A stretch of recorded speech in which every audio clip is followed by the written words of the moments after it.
यो छत्रकोट विरोध pumping water supply प्रोजेक्टको प्लेन सेन्टिमिटेसन ट्याङ्क हो। त्यो देखेको यो पल्लो बाफल वाल हो। त्यसपछि यहाँ चाहिँ एस्कम कलेक्टर वेयर हो। यसमा अब मान्छे छ।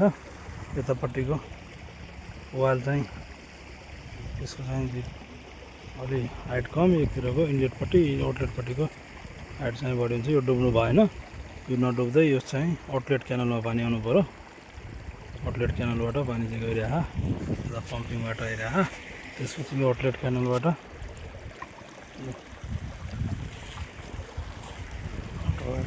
यो एस्कम वासआउट हो।